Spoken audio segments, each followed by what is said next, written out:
All right, you're watching Bare Knuckle Binder. Welcome to the channel. Part 2 of the 9-foot beds. Drilled out all these spot welds on this corner. I figured the best place to start on this episode would just be taking this corner off. So that's what she looks like, huh? A little bit of damage in there, but nothing we can't repair. That welded on garbage, got to take that off. God, that's a mess. Oof, a little bit of burn through there, buddy. Time to keep going through this and drilling out welds. So my next move now is to go along here and then start drilling out. You can see how I've got it cleaned off. That's a Z channel, hat channel, Z channel. I'm gonna go through here and drill out all the cross member welds and try to get all the cross members off of this side. And then I'm going to detach the front panel so I can get this whole side panel detached. And this rear corner is gonna present some issues, but it's not really attached to anything, so I might be able to do that just when it's apart. I'm basically trying to get this bed broke down into panels so that I can go get the other bed and get this project moving.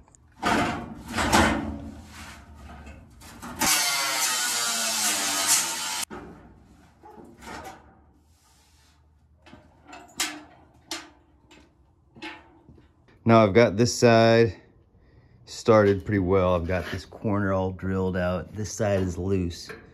I've been going through and actually drilling out the floor, starting on the floor as well as the cross members on this one. See cross members. That's a cross member. This is just the floor. And that actually these are bolt holes from the spare tire carrier.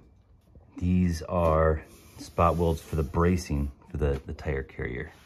And I'm gonna drill those out because I can't use those on the S160, so I'm actually gonna remove the bracing. What I'm up against right now is this front panel is about ready to come out.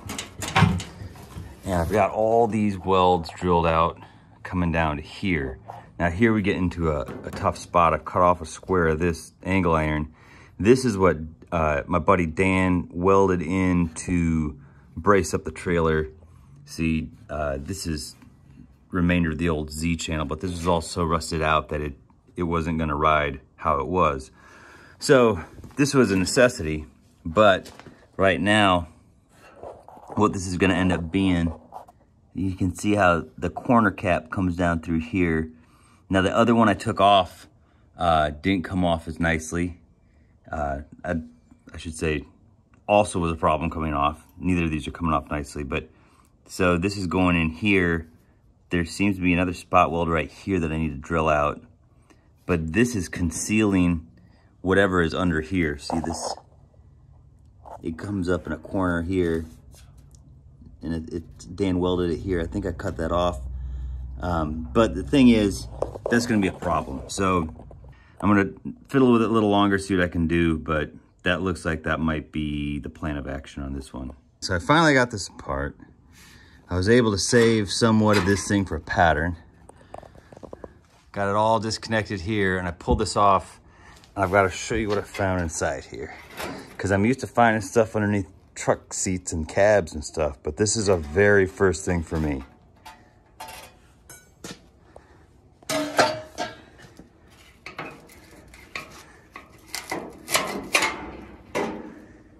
What?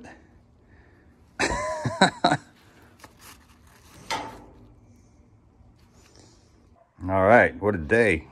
Got carried away doing stuff. You know, it's hard to keep filming stuff. Got the first side panel, I got the fenders, got that Canadian front, got the other side panel, and then I got the all the cross members off the frame here. So basically what I'm doing now is I'm cleaning up the frame to go out and grab the other 9-foot bed and bolt it on here, and just, it's about 20 miles away. So I'll go out and grab that and bolt it on here and back it in and start this fun process all over again.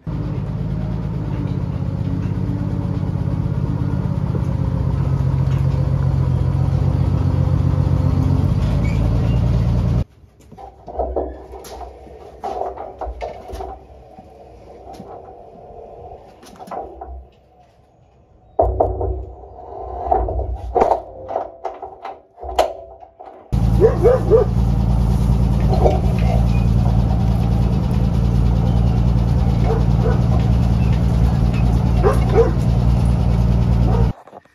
here working on this thing here.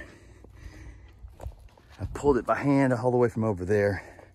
It's kind of heavy, but it's lost a lot of weight from rust. But so now I've got it on these 2x4 runners. It kind of angled at the front there. I'm gonna pull it up out there to where I can put it on the trailer frame.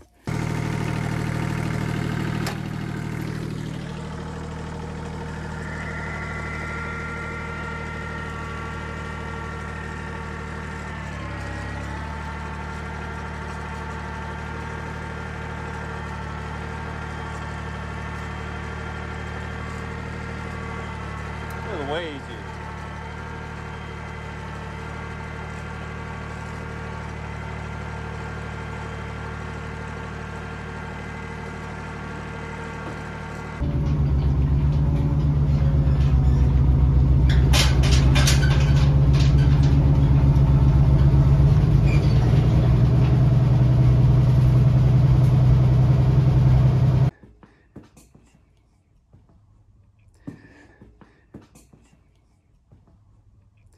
So here we are with 9-foot bed number 2. Or actually, I like to say it's number 1 because it's the first one that I got. So this is a US bed. This is from by Council Bluffs, Iowa. Thank you, my buddy Brian, for scoping this one out for me. So once I broke down the Canadian bed into panels and pieces, I cleaned off the trailer and I took this out, got her up onto the trailer, obviously, like I was talking about earlier, bolted her on. There's a rear bolt that lined up with the trailer frame, obviously, because this frame is for a 9-foot bed. But the rear Z channel lined up on one side on that skid, but it really isn't much. So I actually put this big square tube and ratchet strapped it to a cross member right through there. And if you've been watching this channel for a while and saw the cross-country trip of the Coleman, that is the same square tube that I used to jack up the Coleman out in the woods where it was sitting. Put that under the 2 frame horns, and that's how we got the Coleman axle out from underneath it and back into it. So anyway, just a quick walk around on this bed before I start drilling it all apart and taking it apart. Here's a big difference that I've noticed about the Canadian bed and all of my US beds. The front corners, this is one piece. See how that, on the Canadian bed, I had to drill out this. This was a separate piece, this corner cap. But this whole front piece wraps around and makes a corner. I have to say, of all the cool things about posting stuff to YouTube and on social media, I was blown away by a comment, and I have to give the guy a shout out, a gentleman named Marion Storm. I don't know if that's his real name or his username, that doesn't matter, but this guy left a comment on the last video, and he said, you know, for whatever it's worth, the hat channels on the US bed are brim up, and on the Canadian bed, they're brim down. And he, you know, obviously there's some speculation, is that a US thing, is that a Canadian thing? But he also went on to say that maybe with that Canadian bed possibly being originally wood floored, that brim down won't pool water, and a steel bed would not let water in like a wood floored bed would. So that's why they go brim up, because there's, and my suspicion on that, and it makes sense, is that there's 2 surfaces to weld to. And I believe they're welded to both sides of the hat channel. So that's really interesting. And as far as the wood floored beds, I've got some insight on that as well. I do believe now that the Canadian bed was originally a wood floored bed, and I'm going to try to pursue that, restore it as a wood floored bed. I'd actually personally prefer a steel floored bed, but I really want to respect the history on that one, and I think it would be way more interesting to do one of each. So I'll show you one thing real quick about the wood floored bed. So I just pulled this out from behind me. This is part of the floor that I drilled out of the Canadian bed. That's where it, you can see where it went around the wheel well. This is what's interesting. Apparently, this, which seems to be a thinner steel, this doesn't seem like it's 14 gauge. It could be wrong, but it does not seem like it's 14 gauge. It seems a little thinner. But apparently this is on the sides by the side wall of the bed. So the wood floors had steel on the sides. This is the side wall. This faces down and butts up to the wall of the box. So this goes basically around the wheel well. So it sticks out like, it looks like maybe 5 or 6 inches. And then it dips down, and this goes underneath the wood. There's actually remnants of wood in there. That's really interesting to me. That tells you also the depth of the wood. I guess we're gonna do the Canadian bed wood. All right, we are looking at 2 separate Canadian L130s with 9-foot factory wood floored beds.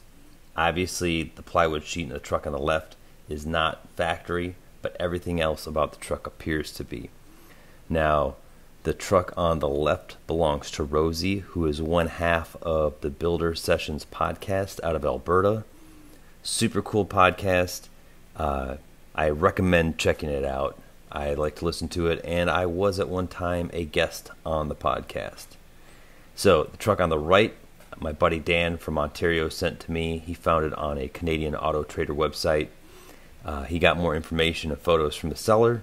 What's crazy about these 2 trucks is that they're both the same color. They have almost matching patina. They both have the lollipop lights on top of the cab added on later. And underneath, they're actually both dump beds. Anyway, getting into it, I'm going to start with Rosie's truck because he was able to crawl around his truck and send me pictures. Here, we're looking between the cab and the bed. And here we see the Canadian corner cap. For reference, you can see the edge of the cab in the picture on the right. Now, we're looking down into the beds, and you can see the steel pan surrounding the wheel well. I'm going to call that the steel surround just to make this easier. In the bed on the right, you can see that it has the runners or the bed strips. And they do serve a purpose, obviously, a practical purpose in daily use of a pickup truck. But in this case, as far as the bed construction is concerned, we are just going to look at those as fasteners. And what they are basically is clamps. They clamp the wood between the strip and the cross member. What's of interest here is with the steel surrounds, they clamp between not only the cross member and the bed strip, but also the lower part of the steel surround that goes underneath the wood, like I was just holding in the video a minute ago and scraping the remnants of wood off of. And we can see that easier underneath the bed. One thing I want to mention before I get away from this picture is look at that hat channel. It is brimmed down on a wood bed. And you'll see it better in the next picture. This is underneath Rosie's truck looking up. And you can see below the cross member there, the part of the pan that goes underneath the wood is rotted away and missing, but above the cross member you can see it clearly in the picture. Also, you can see the bolt that goes through both the steel surround pan, the cross member, and the bed strip and the wood. It's all right there. So big shout out to both Dan and Rosie for providing me with these pictures. Lots of insight, lots of information here, and this will make restoring the 9-foot bed from Canada way easier because you're going to see how it goes together. So what does this all mean? It means we're going to do the Canadian bed, try to keep it as original, respect how it was built. Hat channel, brim down. Hat channel in the US 9-foot bed, brim up. US 9-foot bed, steel floor. Canadian 9-foot bed, wood floor. So Here we go. As long as we're at it, cleaned out underneath the bench. I've been cleaning around here. I know it still looks like a tornado hit it, but it's a lot cleaner than it was. Had a question about the winch that was over here. This is a winch off of a World War II International M24. That is a Braden MU2. It's slightly different than the one they use on the Power Wagon. But that is going to be going on the bumper of the Coleman. Anyway, I cleaned out underneath the bench. It's usually where I keep all my steel stock for projects and welding and everything. And in there, I had this. Now, this morsel of a piece is actually the C-channel cap for the end of this bed. This was sitting in the bed. Like I said in the last video, I thought it looked like it might be off this bed, so I just grabbed it when we were emptying all the other trash out of there. Turns out it is, and it's just rusted out all the rest of the bed, but this one is actually in pretty good shape. And what's great about that is that it gives me a pattern. Obviously, it's dented up, but it's clearly, you can clearly see how it's supposed to go together, how it's supposed to be. So I can sit with a hammer and dolly and the anvils and stuff and work this thing out, get it back to the original shape, and then duplicate it. I'm thinking I'll probably use this, get it sandblasted and all that stuff, unless I find some damage on it that's just, you know, not negotiable. But it would be really cool to be able to reuse this. So that said, the bed itself, clearly the floor needs a little work, the sides. This bed itself is actually really straight. There is on the other side that bend, but the actual, so I've been sweating on this thing. It's humid today in Texas, but the actual top of these rails is actually pretty good. Obviously that one's smushed down, so I got to figure that out. That stake pocket, we'll address that when we get the corner. Excuse me, not the corner, the whole front cap. The whole front panel comes off with the corners.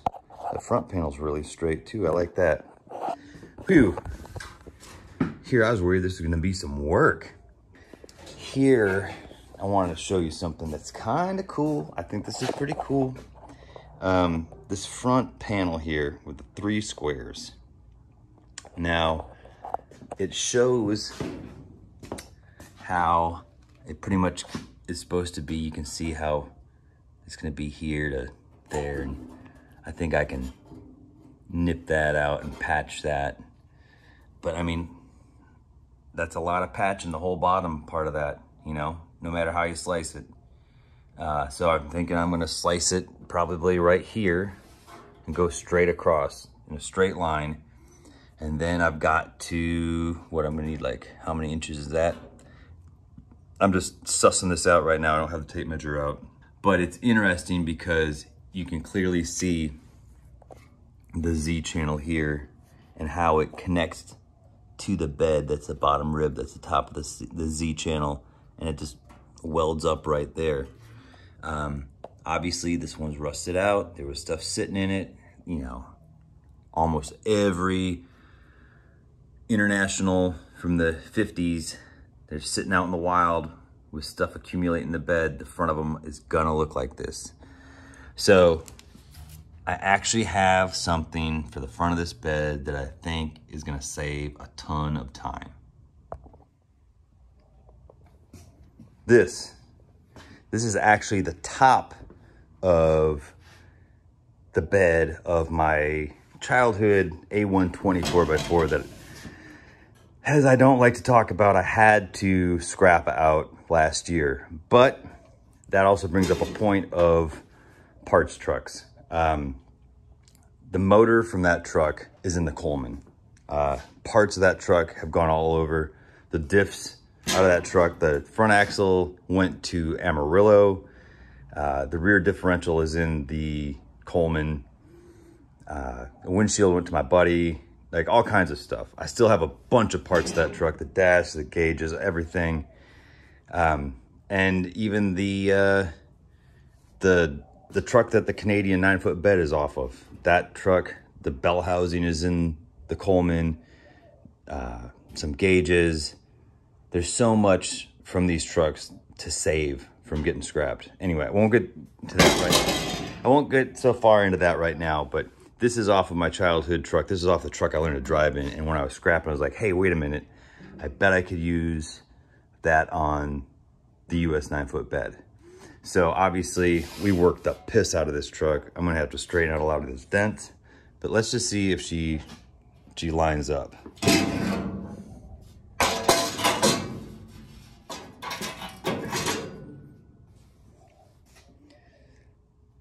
I think we can make that work. That looks kind of dead on. So pretty sure I can just, yeah, so that's gonna work pretty good. We'll work that out more when we get to that point, but that looks like a pretty promising thing. And these are actually perfect squares, if I remember right. I measured them out, I think they're like 16 and a half. But we'll get into the measurements of everything here in a little bit. Spare tire carrier, that can go. But, so this is the one, man. We're going to start, I am going to start drilling out the spot welds on this thing and getting her into pieces. And then we'll get all the pieces together in here. All right.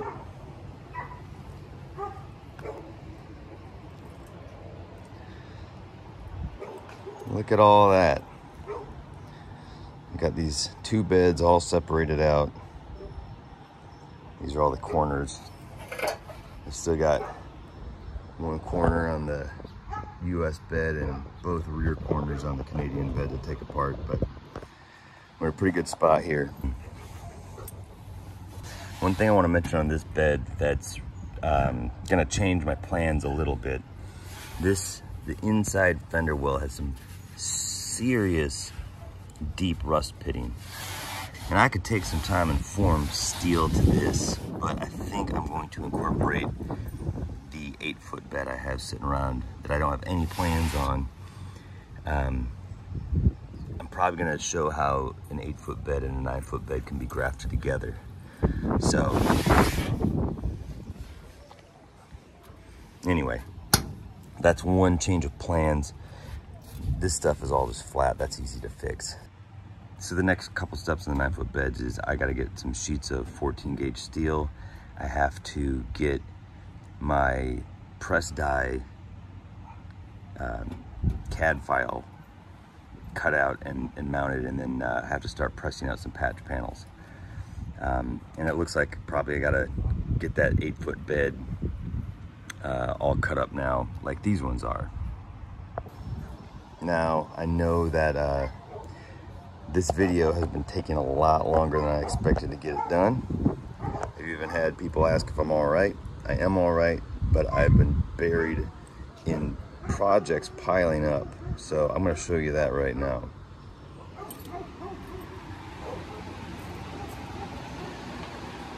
First thing, I ended up finding this little Farmall B on Marketplace for really cheap. So I've been going through that. It didn't run, but I got her going. I've been just working through some repairs. It's got pretty much every seal in the back end of it. It needs to be replaced. Needs a new manifold, just a bunch of little stuff. New radiator support because it's not, sheet metal's not fitting right and that's all bent up. There's a lot of weird old man fixes on it that I've been correcting slowly. But she's getting there, and it's a fun little tractor. But here's the big thing. I have a hard time turning down international motors. And there's 7 lined up here. I've got more in storage. Here's a couple T9s, a T98, an F51 transmission. Wheel weight off the B. No matter how much I clean the garage, it's still always full because of everything. And the garage is probably the most organized it's been. I got projects coming up that involve these motors, and I'm really excited about them. They're a little out of the norm. I'll make a video about all this stuff and what I'm gonna do with it. But I figure right now I'll just give you a quick overview of what we're looking at here. This is a 233 green diamond that I got from my buddy Andy up in Stephenville. This one I'm gonna be fixing up and putting in the KB2. This is a 233 I just took out of the KB2 because it's got a knock-in rod, so I'm gonna probably go through this thing at some point, but this is 100% of the back burner. These are two Green Diamond 214s. I'm not sure what I'm gonna do with them yet. This is the one out of Canada that I picked up last spring, that I brought back in the 9-foot bed. And that one was supposedly rebuilt and never fired. And it's definitely been fired. I don't know if it's ever been rebuilt. It doesn't seem like it's got much compression. That one I got from a guy south of San Antonio. Also, not much compression. I might part these out. I might rebuild them at some point. I'm not for sure yet. If you need Green Diamond parts, these are not the only spare motors I have. I have several 214 Green Diamonds hidden away in storage. I got a bunch of extra heads. I don't necessarily need to get rid of any of it, but if I can help you out with parts, and it can be mutually beneficial to both of us, cool. All right, so here's some cool stuff. Right here, they're sitting on two different size stands, so that's why they're different heights. But this is the BD 264 out of Brutus, the Holden Brothers S1 64x4. If you don't know who the Holden Brothers are, you gotta check them out. They got an awesome YouTube channel. They've actually got a show on Motor Trend right now in its first season. Go out and support both of those. Subscribe to them on YouTube if you haven't already. Check out their Motor Trend show. They're both worth watching, trust me. Lots of international content. All right, so this is a Silver Diamond SD240. And this is out of a fire truck that my buddy Doug up in Amarillo, who's got the K7 fire truck from Coleman, Texas. He bought this truck for the fire bed to put on his truck. And he didn't need anything with the motor or transmission or anything, so this is the motor from it. I believe, yeah, that T98 is the transmission from it. I don't know what condition that's in, but we'll see. I'm not like I don't have much use for T98s right now, so this will probably just sit in storage for a while. Anyway, these two motors, 264, 240. Now the SD240 is the motor that the Coleman originally had in it from the factory. Actually on the plate, the serial number plate, it had SD220, and you can see that they stamped over it and changed it to 240. And that's one reason I think that was originally come from the factory, and they changed it around for Coleman to build it. But I'll make a video about that too. But basically, if I was to have an SD240 in the Coleman, it would make it that much more correct as far as being original. So what I'm gonna do is, well, before I even get into that, this motor and the 233 on the end were both stuck when I got them. But they're both loose now, and I got them loose by, on this one I put a socket on the crank nut and just kind of wiggled a little bit until it kind of just needed a little bit of persuasion. The 233 on the end, we thought that was stuck, but what it turned out was it was bolted to a stuck transmission. That thing turns fine, it's got compression, so that one's gonna be a fun one to clean up and get going. Anyway, so back to this. 240 in the Coleman. I'm gonna take this one and combine them. I want to make a super silver diamond. If you follow me on Instagram, I mentioned making the ultimate silver diamond, but really the more I thought about it, it sounded cooler and more International Harvester correct to call it a super. Like, you know, they'd have the Farm All Super Series, or in the 50s they started calling the red diamonds super red diamonds. So I'm gonna make a super silver diamond, an SD 264, which never technically existed. All right, so the last motor in this lineup is a BD 282. That's the Fuller F51 that it came with. And this was in a 57 A170 that I randomly found up near Dallas, I think north of Dallas, when I was up there grabbing a transfer case for my buddy Jeff Fowler. You saw him in the video with the Coleman, the first one. And my buddy Tim grabbed this whole truck for parts. The body on it, the sheet metal, was pretty much perfect. And now he's putting a B120 4x4 Travelette on the frame. So super cool in that regard. But then he was like, hey, do you want this motor?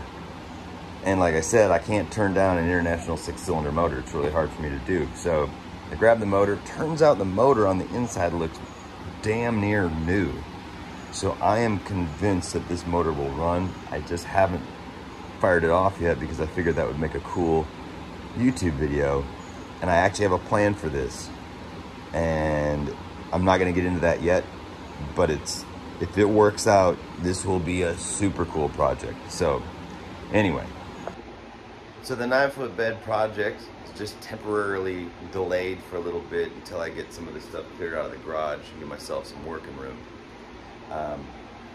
I'll start on these motors as soon as I possibly can because I need to get them cleared out of here to, you know, get stuff done. It's just, they take up so much room.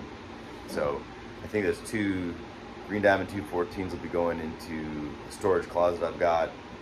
I'll probably start on those that Silver Diamond project sooner than later because I have to basically part out the 264 motor and block and everything. So that said, like and subscribe if you dig all types of international harvester hijinks, and let me know if you want me to start filming videos about the bee. I know that my my channel is pretty much all truck oriented, but I grew up farming on farm-all tractors, so I don't mind filming me taking this thing apart. So let me know. Be safe. Talk to you soon.